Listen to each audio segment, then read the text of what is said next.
Nebraska and Troy Dannen could not have handled this week any better from all levels. I mean, you talk about the way the John Cook story came out later in the week here, but there was no leaks. And you and I both have been around enough of these. All it takes is one person to break something like that. And that tells you how much respect everybody has for John Cook, that nobody said a word. And he got to the feeling of that news breaking on his own. Yeah, I think it indicates some respect for John Cook. I think it also indicates some respect for the boss, Troy Dannen. And it does give you a picture of Dannon that's very, very, positive. I mean, I like the picture of an AD who runs a tight ship. And there's not a bunch of leaks. There's not a bunch of people gabbing behind the scenes.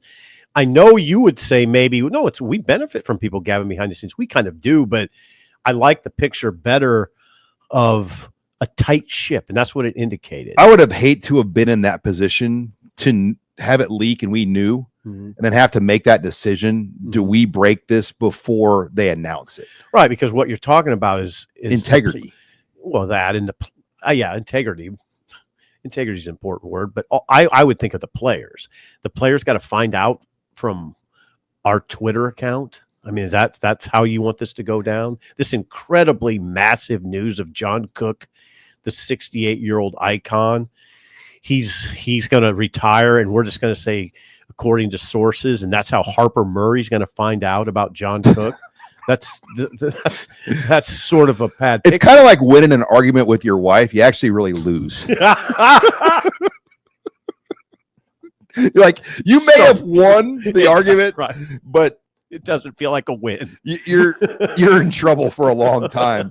And like, that would have been a story if somebody would have done this. Yeah, you would have. I mean, I don't know if anybody would have been throwing parades that, I don't think so.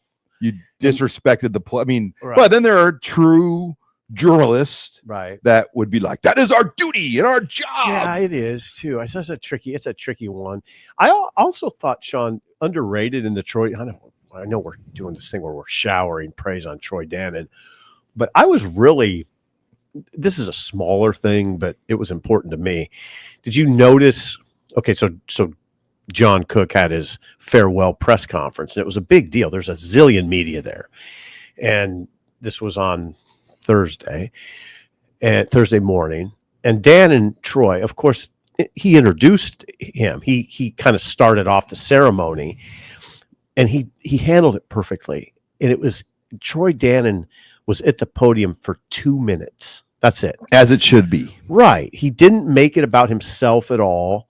He, in fact, during that 2 minutes, I think if you looked on it, he thanked John 2 or 3 times. So it was all about John. It wasn't about Troy Dannen, Yeah, you didn't need to tote a bunch of people up there to talk before and we've been to press conferences like that where 3 or 4 people speak before the actual person we're there for speaks. Yeah. But it was just Troy. He was actually talking to John basically from the podium. So I think Dannon had a good week. And I think I was watching Dannon during the basketball game during the Nebraska's win against Illinois, which we'll get to in a second. I mean, he's got a tough job. I'm sure he was watching that game pretty close, watching the head coach. I mean, how's that team responding? Dannon's interesting because he sits right down by the bench. He sees it. It's right in front of the boss, what's going on. So, and the boss has got to assess. He's got to assess these sports all the time. So they're 3. Yeah, and we'll get into basketball. We'll get into hoops. Yeah, we'll delve into the discussion on that. But even the way Nebraska handled the spring game announcement, I mean, that there was 100. No easy way, right, to say that. But he was able to get that out. And hey, how about naming the radio booth after Greg Sharpe this week? Oh, good point. I mean, I forgot about that. What a nice touch and the right thing to do. And our prayers are with Greg as he continues his battle, and he's gearing up in a few weeks. His daughter will get married, Emily. So he's got the big wedding for his daughter coming up, and Greg is fighting and he's fought all year. And that was the right thing to do for Nebraska to name the radio booth. They did it quietly. They didn't make it a media event. They didn't even send out a press. They just sent out a video, but tasteful. Yeah, and I thought that was a really this is interesting. This is a good column. It was a good week for Dannon. That's a great call. That was a well, great call. and they covered it up by, they do the employee of the month. Mhm. And they said that Greg, because he's an employee there, so because of the way the radio network is, he was the employee of the month, and then they all recognized him, and then brought him upstairs, and then that's how they showed him the booth. Greg Sharpe is not, when we do this praise of Greg Sharpe, it is the most genuine praise. Like, he would not invite this. I mean, Greg. I don't think he wanted to be shown on the screen all year, and they figured out a way to do it on his birthday. Greg does not make it. He's an example of a journalist that doesn't make it about himself at all. You know what I mean? He does not do that at all. He's a play-by-play guy. That's what he is. This isn't about Greg Sharpe. That, and I think that's why people respect him so much. One of the reasons. Yeah, he's got a remarkable family too. I mean, and you've dealt with him a lot. He's extremely professional. Even in a non-professional setting, he's very. I don't know. He's just a very stand-up individual. We meet his family. His wife is a former big-time news anchor and still does a lot of on-air presenting stuff. I know she was just in Kansas City for something big where she was the host. And then he's got another daughter who's a Disney princess. Really? That was living in China or overseas at a Disney or an overseas Disney World where she's an actual Disney. Then he's got another daughter that's getting married, and then one's still in high school. So he's got a remarkable support system, and they were all there, I believe, other than the Disney princess daughter who's out of state. But yeah, that was really a nice thing to do for Greg. Well deserved. He's called more Nebraska football games than Kent Pavelka did. Okay. When you put in like the length, obviously Bremser, I believe, did the job for like 40 years. I don't know about that. You'll have to look that up. I be careful with that. Well, no, I work at KFAB. Fact check. He was the announcer from the 40s to the 80s. Okay, I'll take your word for it. I'm almost positive. He was at KFAB for a long time. 40 years. Okay. There was also multiple affiliates back then. Right. Okay. But he was the KFAB announcer from like the 40s to the 80s. But not necessarily the voice of the Huskers. Oh, he was the voice. Really? Yeah. Bremser for 40 years. Yeah, he was the guy. Okay. And then Pavelka and Saddlemeyer came in and with him. And then when he retired, Pavelka took over. Are you as sure about this as you are about Fedoni getting drafted? Well, Fedoni's having a hell of a week. Is he? Yeah. He's having a heck of a week. You can say hell. Yeah.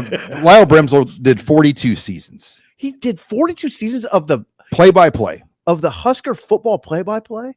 42. I would have guessed half that. 42 to 83. Wow.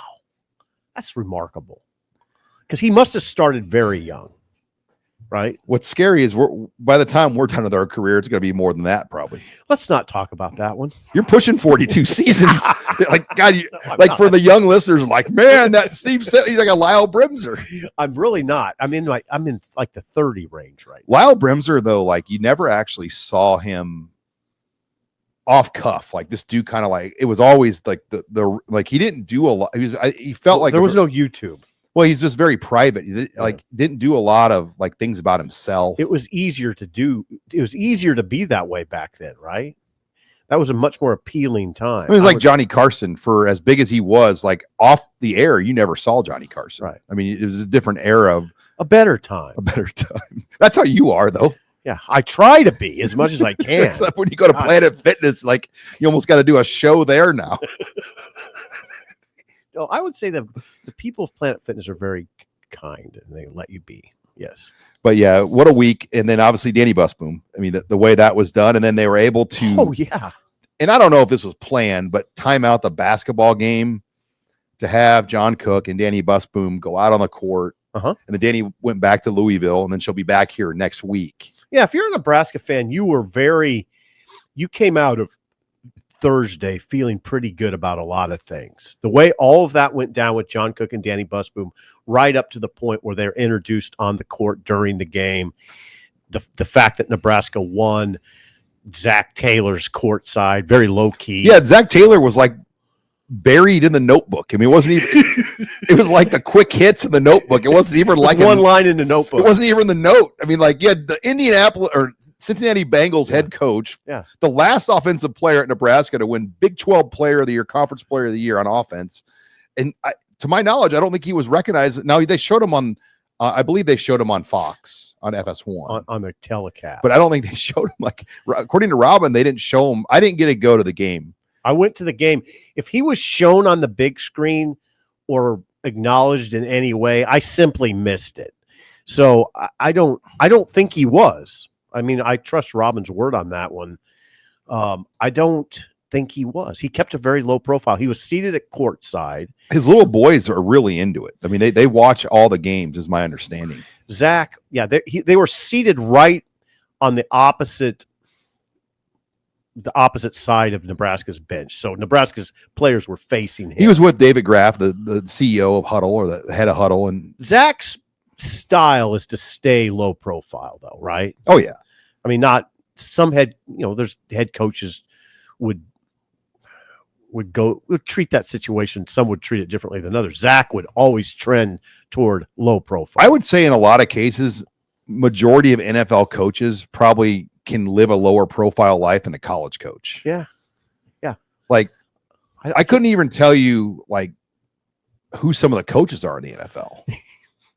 Like on some of the lower franchises, because I can't either. So I'm not. It's kind of funny that we can't do that, but yeah, you're right. I can't name the Carolina Panthers head coach or like the Redskins guy. Like he's a good coach. Am I wrong? Am it Carolina? Yeah, I mean seriously. Like I don't know who it is. The new Jacksonville guy. Did you see him this week? And his name is Liam Cohen, I think. He kept doing the Duval, like that thing went viral. I know, it was weird. He was the OC at Tampa Bay. I know that. But yeah, Zach was there. There he was, seated courtside.